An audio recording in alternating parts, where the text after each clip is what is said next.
Hi, I'm Michael Kerrigan and I'm an employment lawyer at the law firm Debenhams Ottaway.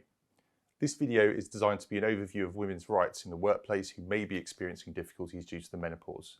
It should be of relevance to all ages and sexes. Ultimately, menopause will impact everyone's lives as people will have partners, colleagues, members of their family who will be experiencing menopause. So what rights do women have who may be experiencing difficulties at work due to the menopause? The primary protections that women have falls under the Equality Act.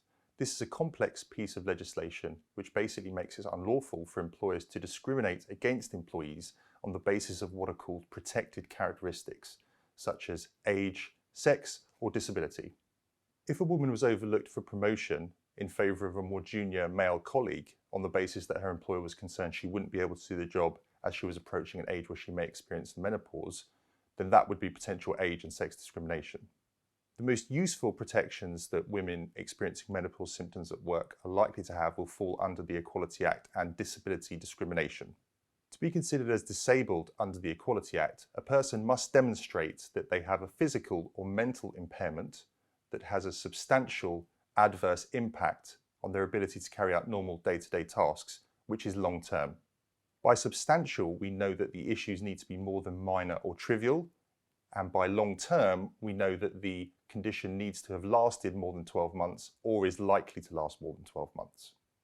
Think about potentially getting a letter from your GP or any medical advisor to help support what may be appropriate in the circumstances. An employer must not treat disabled employees less favourably than non-disabled employees. It's important to note that to engage protections under the Equality Act, an employer needs to be aware that the employee is disabled. Once an employer becomes aware that their employee is disabled, this engages an obligation for them to consider reasonable adjustments.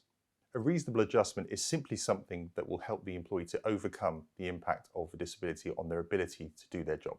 For example, a disabled employee who uses a wheelchair might request that their job be changed so that they can work on the ground floor, or alternatively, they could request a ramp be installed to make access to the building easier.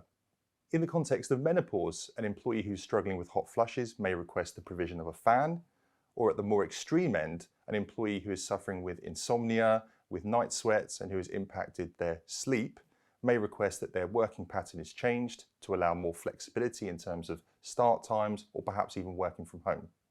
What is reasonable is highly fact-specific. It's dependent on the resources of the employer, the cost, and the disruption to the business. Clearly, what is going to be reasonable for a large multinational company may not be reasonable for a small family business with 4 or 5 employees. So what are some key things for employees to think about when they're experiencing difficulties in the workplace due to menopause? Firstly, see if your employer has any resources available already to support you. They may have signposting to internal or external support, or they may even have a menopause policy in place. Don't suffer in silence. Make your employer aware. We've already touched upon the fact that the employer needs to be aware that you're disabled to engage many of the protections under the Equality Act. So make them aware as soon as you're struggling.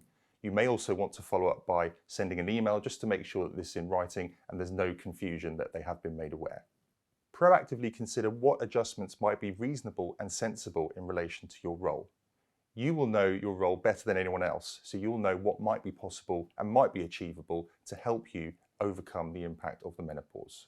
There are many who are critical of how the law currently deals with menopause in the workplace. Some think it's unreasonable that a woman has to establish that she's disabled to benefit from most of the protections under the Equality Act. There are calls for menopause to be actually made an individual protected characteristic under the Equality Act. This would mean that women have the right to request reasonable adjustments from day one of experiencing menopause symptoms. There are those, however, who disagree with this approach. Some women don't experience any symptoms at all during the menopause, or it can experience very minor symptoms. So therefore, this approach may not be suitable for everyone. History demonstrates that the law often takes some time to catch up with changes in public feeling. For example, in the past, we've seen dramatic improvements to the rights of pregnant employees, working mothers, and those with invisible disabilities.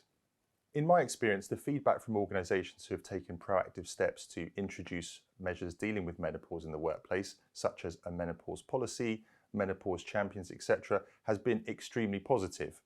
It's important to note that introduction of training into the workplace will not only benefit women, but will also benefit men whose partners may be experiencing menopause, whose colleagues may be experiencing menopause, and also wider members of their family. Hopefully, changing attitudes and possibly future changes in the law will help to support women in the workplace and ensure that they can continue to thrive in their careers. We've clearly made a huge amount of progress, but there's still a lot of work to be done, and we need to work hard to make sure that women continue to feel able to discuss menopause in the workplace, and we work to remove the stigma around menopause.